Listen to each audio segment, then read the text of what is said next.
This is ATN Global News. First, the headlines.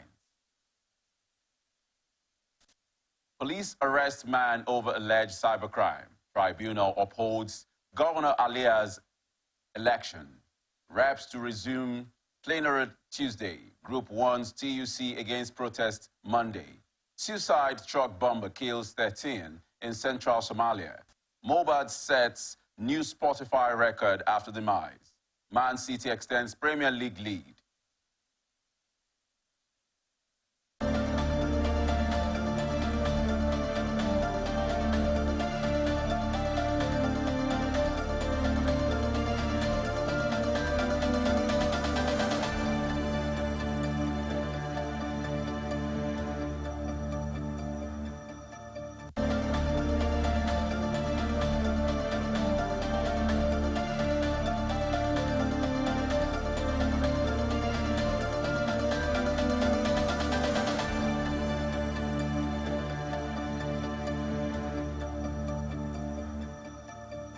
And now the rest of our stories.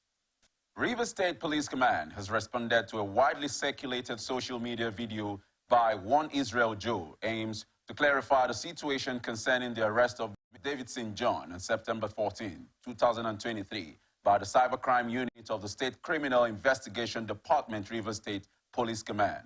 A statement by the SP, Grace Iringi Koko, Police Public Relations Officer, Rivers State Police Command, said the initial grounds for Mr. John's arrest was rooted in allegations of involvement in cybercrime and ritualistic activities, subsequent to a comprehensive search of his residence at number 6 Peace Avenue, Obelu, Rivers State. Police operatives discovered substantial sums of money in both domestic and foreign currencies concealed in his premises, notably atop the ceiling. The statement further explained that John's inability to provide a satisfactory account for the origin of the money led to his transfer to the state CID for further investigation. Rivers State Police Command emphatically reaffirms that the entirety of the money is securely registered and under the custody of the exhibit keeper, thus refuting any insinuations to the contrary made by the suspect, as it is vital to get proper understanding of the reason behind concealing such huge amount of money in cash in his house, as well as not being able to give full account of the monies. The command urges the public to dismiss the misinformation presented by Israel Joe, recognizing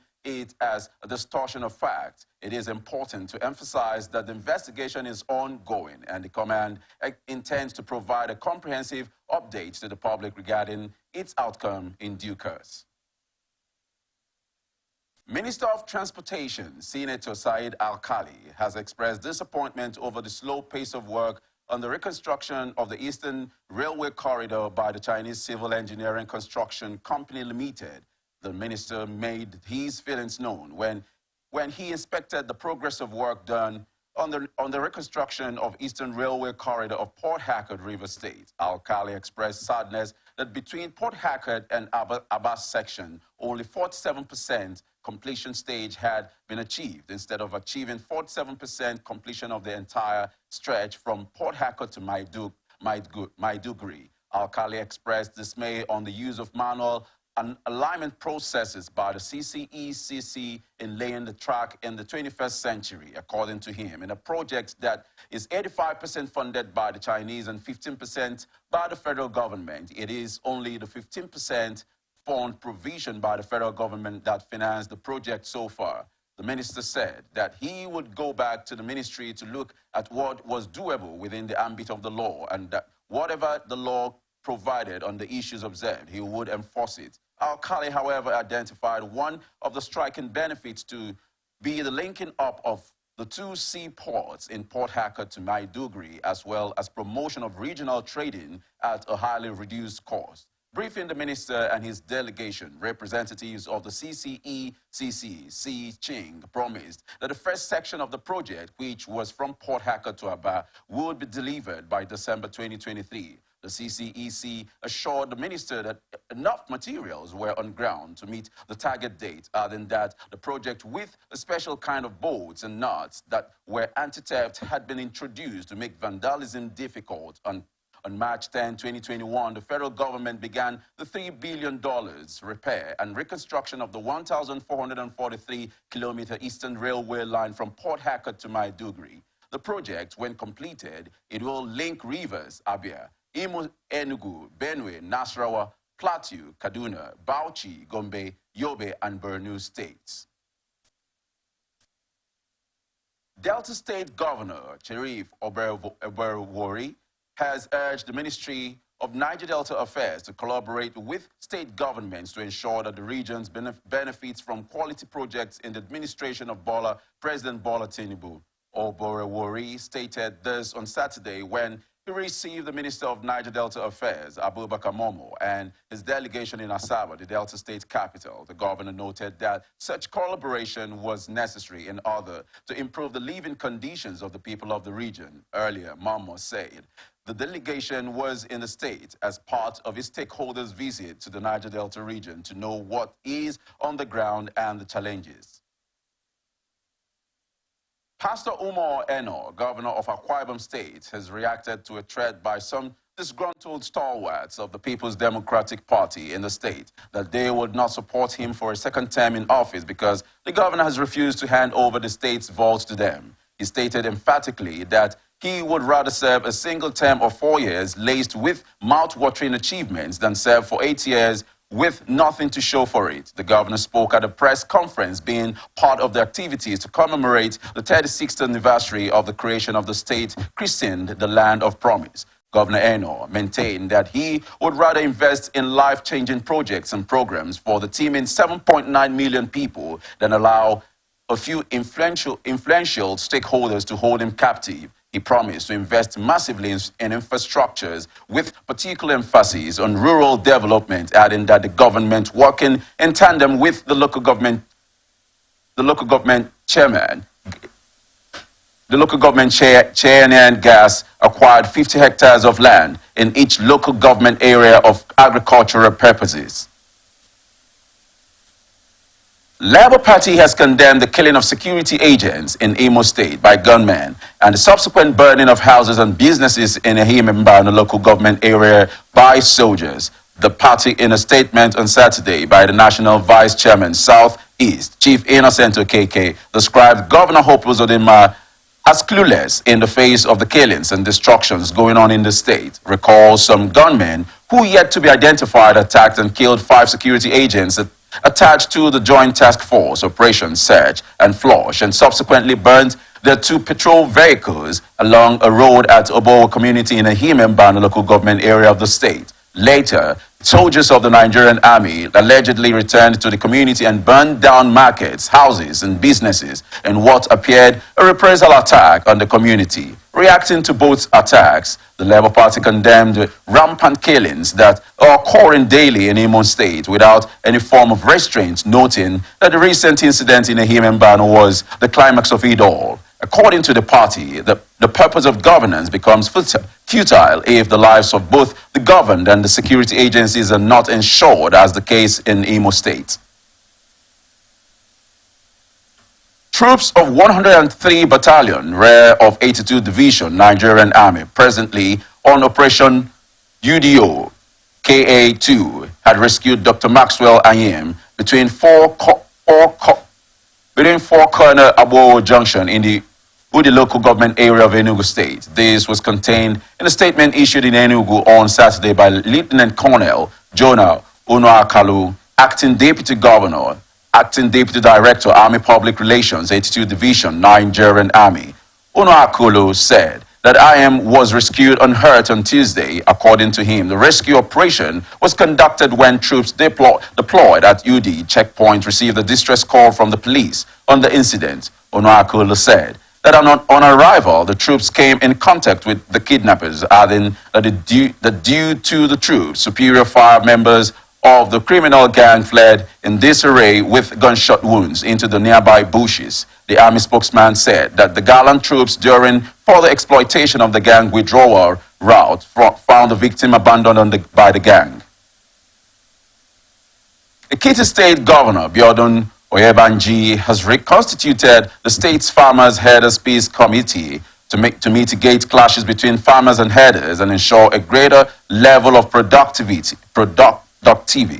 Oyebanji speaking during the inauguration of the committee headed by the Special Advisor on Security Matters, Brigadier General Ebenezer Ogundana, retired, assured all citizens that the committee will be just and proactive in their conflict resolution assignments. The governor said that the cries between farmers and herders as well as other crimes in communities pose great threats to peace and food security in the state, urging the committee members to work in synergy with all stakeholders to ensure their cooperation. He ensured that Amatukun and anti-grazing corps in the state would be further strengthened to work with other security outfits for corroboration and effectiveness, most especially in the rural areas. All relevant stakeholders, including cattle breeders, herdsmen, farmers, security outfits, drivers union, market women, traditional rulers, and youth, among others, are duly represented in the committee to ensure fairness and equity.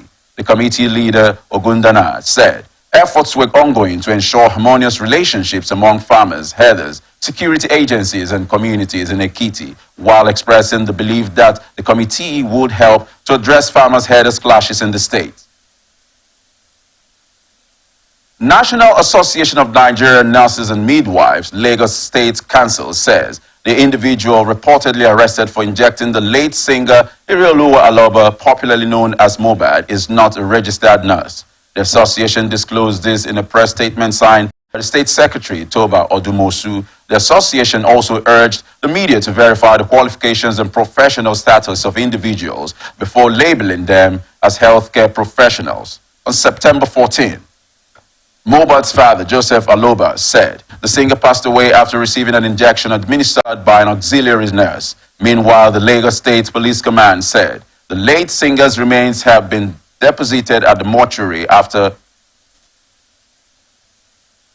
the completion of an autopsy on his body. While expressing its condolences to the family of the late singer, the Lagos State Council of Nanim said there is a need for professionalism in reporting and conducting the ongoing investigation into the circumstances surrounding Mohbad's death.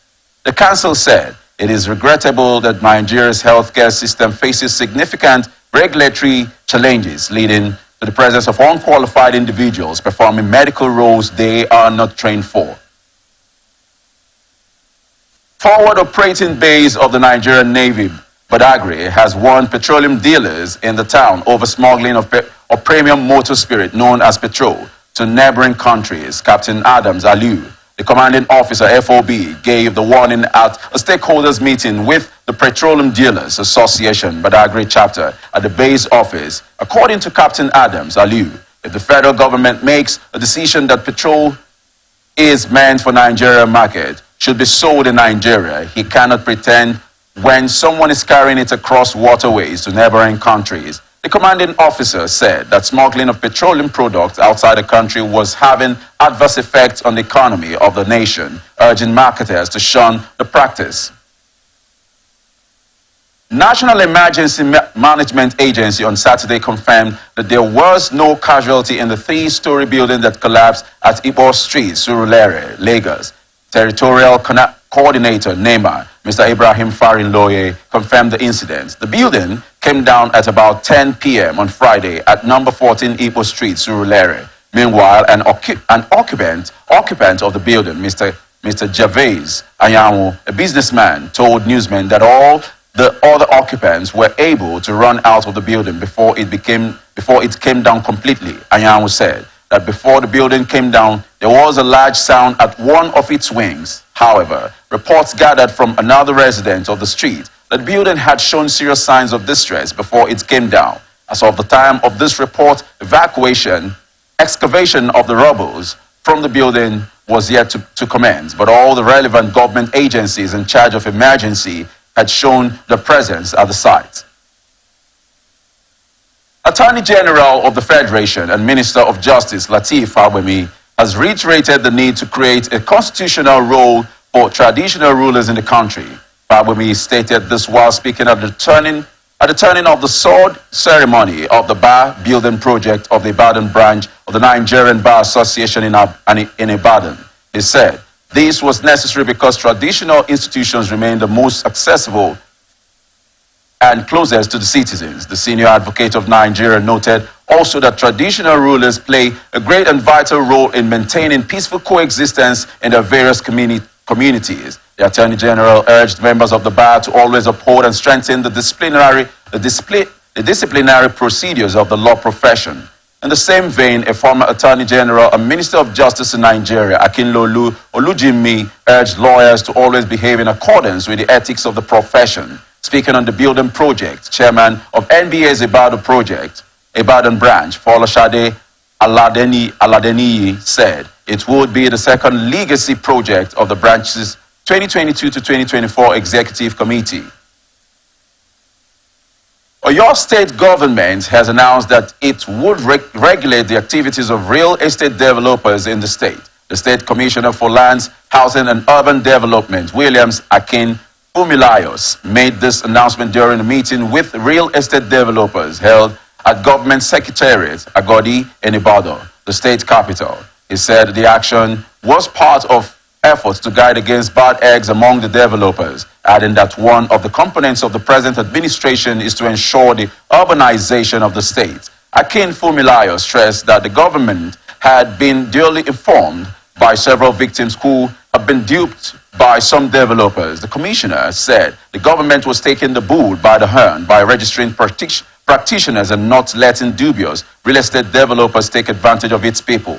In his remarks, one of the developers and representative of Arc View Investment Limited, Peter Olutuyese, applauded the laudable initiative, adding the advantage of free entry has been abused and the industry has been polluted. So the regulation will limit the pollution and it will also give credible developers more chance to thrive. Benue State Governorship Election Petition Tribunal sitting in Makurdi has upheld the election of Governor Hyacinth Alia of the All Progressives Congress. The tribunal dismissed the petition of the People's Democratic Party and its governorship candidate, Titus Mba, challenging the election held on March 18 for lack of jurisdiction to entertain the matter. Chairman of the three-man panel of justices, Justice Ibrahim Karaye, held that the tribunal has no jurisdiction to entertain the petition as the matter raised before the tribunal are pre-election issues as captured in Section 285 of the Electoral Act. The tribunal hinged its decision on the fact that the petitioner ought to have pursued its case of non-qualification and the nomination of Governor Alia by the APC and the allegation of forged certificate and false information on Form EC9 against his deputy, Sam Ode, before the Independent National Electoral Commission and beyond the Federal High Court, which dismissed the earlier suit filed by the petitioner to the Court of Appeal and not the tribunal. According to the results declared by the INEC after the election in March, Alia, a Catholic priest, won 473,933 votes ahead of his closest rival, Oba, who scored 223,913 votes. Governor Yahaya Bello of Kogi State says his ambition for now is to help President Bola Tinubu to succeed. Bello noted that all Nigerians who would succeed if President Tinubu succeeds. The governor, who spoke at an interactive session with journalists at the third annual GYB seminar for Nigeria's political and crime correspondents editors on Saturday in Abuja, said that God had been kind to him. According to him, the November 11 Kogi governorship election will be a landslide victory for the All Progressives Congress, APC. Bello, who is rounding up his second term as governor, said that APC remains solid in Kogi. The International Rescue Committee says it has allocated $250,000 in emergency relief funds to support victims of the recent crisis in Mangu local government area of Plateau State. Babatunde Ojei, the IRC country director in Nigeria, in a statement explained that the support was aimed at addressing the urgent needs of displaced individuals, including water, sanitation, and hygiene initiatives. The statement added that the emergency relief is to address safety measures, economic recovery and development, and to incorporate safety principles across all intervention programs. They noted that the Plateau State has endured a long history of deadly conflicts and the current crisis has witnessed a distressing surge in casualties, property destruction, and mass displacement. He observed that the attacks have impacted 48 communities, some of which remain inaccessible, impeding accurate victim assessment. In response to this escalating humanitarian crisis, the statement stated that the IRC has augmented its funding commitment to Plateau State, aiming to better meet the growing demands for water, food, and shelter. The situation in Plateau State, according to the statement, is dire, demanding immediate action and attention to aid those ensnared in the ongoing conflict. Troops of Operation Safe Haven, a military task force maintaining peace in Plateau, Bauchi, and Kaduna states, have uncovered a gun factory at Kafachan, Jama's local government area of Kaduna State. Captain James Oya, the media officer of OPSH, disclosed this in a statement on Saturday. Oya said the troops also arrested one Napoleon John, a suspected gun runner, and recovered various types of weapons and ammunition. He explained that the feat was possible owing to a week-long operation conducted by the troops. Oya added that the troops also recovered one submachine gun, rounds of 7.6 millimeter special ammunition, machine tools, and a gas cylinder. Zamfara State Governor Dauda Lawal has ordered a ban on illegal mining activities and directed law enforcement officials to take stringent action against violators. Over the years, illegal mining in the state has tended to fuel banditry and other criminal activities, according to reports. The governor justified the ban in a statement by his spokesperson, Sulaiman Bala Idris, describing illegal mining as destructive activity, arguing further that government has to implement measures to protect the safety and well-being of the people. The statement said security operatives have been given strict orders to take bold action and shoot at sight anyone found engaging in illegal mining.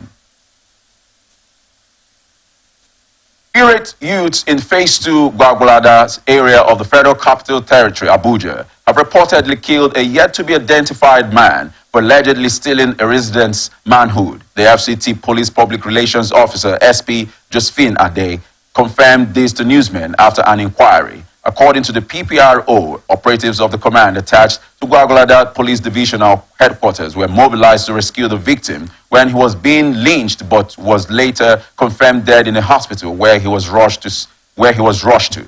She said the FCT Commissioner of Police, CP Haruna G. Garba, had warned against spreading false information regarding alleged organ disappearance. According to her, such rumors lead to public anxiety and disruption of peace across the territory. She also confirmed a similar incident involving one Rakib Saeed, who accused another resident, Lucky Josiah, of stealing his manhood. The PPRO revealed that after medical examinations were conducted on Saeed, his male organ was confirmed to be fine and Josiah's injuries were treated.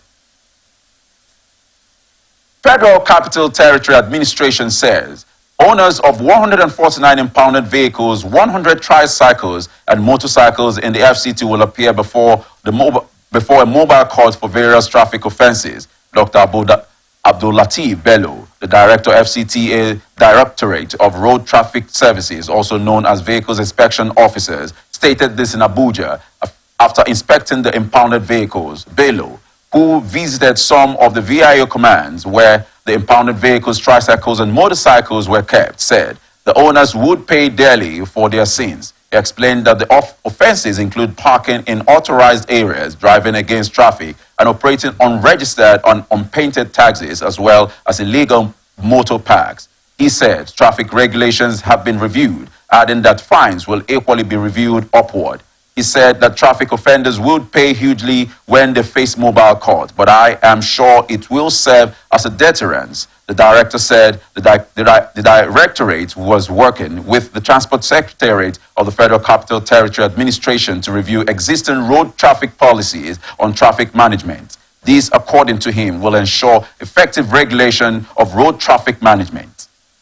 You are watching the Global News on Atlantic Television Network. We will be back after this break.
Welcome back. This is the Global News on Atlantic Television Network. Now to the rest of our stories. West African Examination Council says plans to introduce the computer-based test mode in the administration of its examinations are at an advanced stage. The head of National Office, Patrick Arehan, gave the hint in an interview with newsmen on Saturday. Arehan was speaking against the backdrop of notable achievements and advancements of the council under his watch as he prepared to bow out of office on October 1. He will be bowing out after completing his 3-year tenure. Arehan said that introducing the CBT mode of administrating some of the council's examination had been part of his vision for the body in the near future. The outgoing WAEC boss noted that already the council had concluded on introducing the administration of its examination using the CBT platform under his watch in no distant time, starting with the objective questions and later theory and practicals. Arehan said, aside the introduction of the CBT, he would also like to see all the operations of the council fully digitalized in the near future. He noted that almost every section of the council had been digitalized under his watch.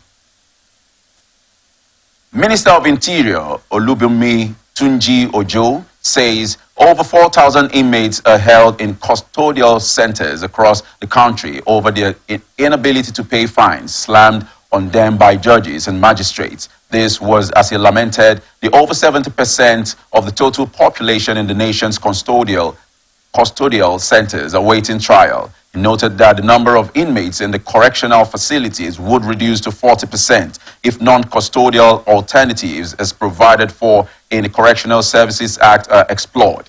A statement on Saturday by the minister's media advisor, Alao Babatunde, said he spoke when the ambassador of the European Union of Nigeria, Samuela Isopi, visited him at his office in Abuja. The minister stated that the EU could support the country in deploying technology to buffer and enhance border management architecture within the country. The minister urged the EU to support the federal government's plan to carry out an audit of all correctional centers within the country.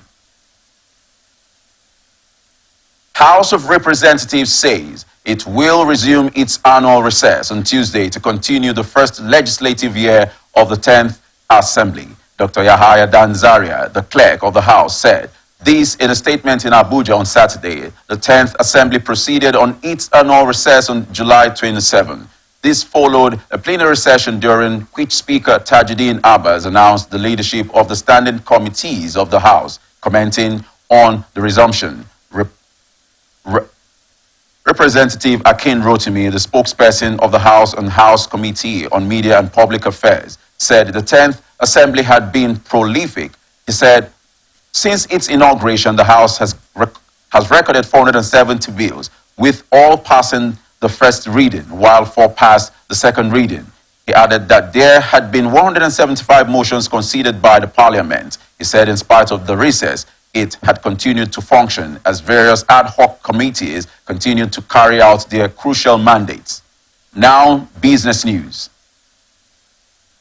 Lagos State Parks and Garages administrators had advised the Trade Union Congress to shelve its planned protest scheduled for Monday, September 25.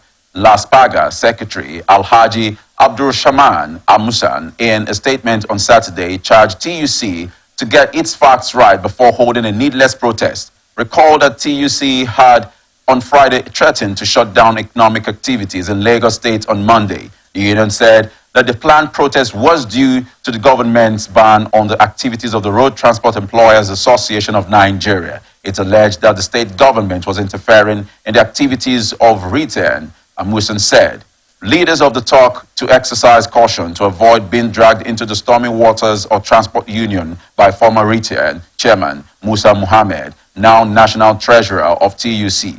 He explained that the April 18 judgment by the National Industrial Court did not affect the creation of Las Paga, adding that the case is still pending at the Court of Appeal after the union filed an appeal.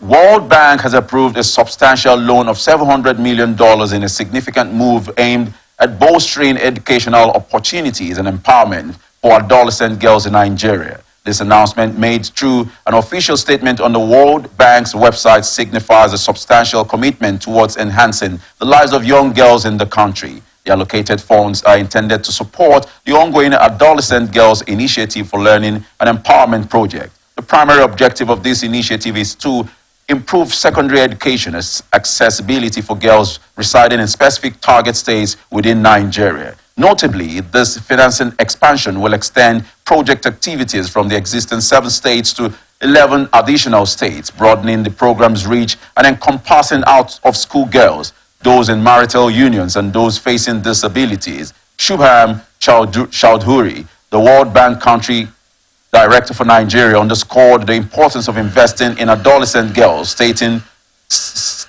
closing the gender gaps in economic empowerment by ensuring girls have access to education and skills is key for Nigeria's development and economic prosperity. Now to international tidbits. U.S. Department of State has advised Americans to reconsider traveling to Nigeria due to crime, terrorism, civil unrest, kidnapping, and armed gangs. Following its travel advisory updates done on Wednesday, the U.S. noted that some areas have increased risk. It advised its citizens against traveling in Borno, Yobe, Kogi, and northern Adamawa states due to terrorism and kidnapping. Bauchi, Gombe, Kaduna, Kano, Katsina, Sokoto, and Zamfara states due to kidnapping. Abia, Anambra, Bayelsa, Delta, Enugu, Imo, and Rivers State, with the exception of Port Harcourt due to crime, kidnapping, and armed gangs. It further noted that violent crimes such as armed robbery, assault, carjacking, kidnapping, hostage taking, roadside banditry, and rape is common throughout the country. It, however, advised citizens who still choose to travel to Nigeria to carry proper identification, including a U.S. passport with a current Nigerian visa if needed. Pope Francis has urged European governments to welcome migrants instead of viewing them as invaders, striding into a hugely sensitive political debate again, flamed by mass arrivals. Francis, in a speech closing a conference of bishops and young people from around the Mediterranean and the French port city of Marseille, said, "Migration is a reality of the time, a process that involves 3 continents around the Mediterranean and that must be governed with the foresight, including European response." Francis's 35-minute speech drew a standing ovation from his audience, but his position on migration was unlikely to please French President Emmanuel Macron and Interior Minister Gerald Darmanin, who were both present and planned tougher measures to control arrivals. The Pope's forceful interventions come as the migration debate has been stoked by mass arrivals on the Italian islands of Lampedusa last week. Speaking at a monument to people lost at sea on his arrival in Marseille on Friday, the pontiff had insisted that people who are at risk of drowning when abandoned on the waves must be rescued. Police says 13 people were killed and 20 others wounded in central Somalia on Saturday after a suicide bomber drove a truck packed with explosives towards a security checkpoint in the town of Beledweyne. The attack, which damaged nearby buildings, trapping people under the debris, came after Somalia's beleaguered government admitted to suffering several significant setbacks in its fight against Al-Shabaab militants. The Islamist militants have waged an insurgency for over 15 years to overthrow the fragile, internationally backed government in Mogadishu. An African Union force deployed in Somalia in 2007 with a 6-month mandate, but still remains on the ground, with the government now seeking to delay a planned reduction of foreign troops by 3 months. UN resolutions call for the African Union force to reduce to 0 by the end of next year, handing over security to the Somalia army and police. And now, entertainment news. Late singer and rapper Irioluwa Oladimeji Aloba, popularly known as Mohbad's extended play Blessed, has set a new record as the first EP to reach #1 on Spotify Nigeria Weekly Albums chart. The Mole crooner achieved the feat posthumously after the EP topped this week's album chart. ATN recalls that Mohbad died under controversial circumstances on September 12, 2023. His singles and projects have been dominating music streaming platforms in Nigeria since his sudden death. His songs, Peace, Feel Good, Ask About Me, Beast and Peace are among the top 10 songs on Apple Music Nigeria. He topped the Spotify Nigeria singles chart with Ask About Me. His EP Blessed also entered the top 20 on UK Apple Music albums chart. Meanwhile, sensational Nigerian singer Ikufoji Olaitan Abdurrahman, popularly known as Oxlade, has explained why he restricted late rapper Mohbad's messages on Instagram. Recall that Oxlade recently came under fire after he shared a screenshot of his chat with the late rapper whilst paying tribute to him, which showed that he restricted Mohbad's DM. Reacting via a statement shared on his X handle, Oxlade explained that he didn't restrict Mohbad's DM out of pride, as speculated. He said he restricted the DMs of important people and friends to show his management who handles his social media accounts that he restricted amounts are personal to him. He said he has been receiving death threats since the speculations gained prominence. Here now is ATN Sports News. Odion Ihalo was among the goal scorers as Air Weather trashed about 4-0 in their Saudi Arabia Professional Football League clash. Ihalo was on target in the 88th minute of the encounter. It was the 34-year-old's fifth goal in 5 league appearances for Al Weather. The striker netted a hat-trick in his club's previous game against Denmark, which they won 4-2. Al Weather moved to 7th position on the Saudi League table, following the win. Igalo was the top scorer in the Saudi top flight in the 2021-2022 season with 24 goals. He scored 19 goals in 27 league appearances for his former club, Al Hilal, last season. Manchester City moved 5 points clear at the top of the Premier League despite having Rodri sent off in a fairy 2-0 win over Nottingham Forest on Saturday. Phil Foden and Erling Haaland struck inside the first 15 minutes as City extended their perfect start in the Premier League to 6 games. Pep Guardiola's men have now won 20 consecutive home matches in all competitions, but were made to work much harder by Rodri's moment of madness. The Spaniard grabbed Morgan Gibbs White around the neck less than 60 seconds in the second half and could face a costly suspension as a 3-game ban would see him miss the Premier League visit to Arsenal next month. City were at their ruthless best early on, the seemingly puts the game to bed. Foden smashed home a sweet volley from Kyle Walker's cushioned cross to open the scoring.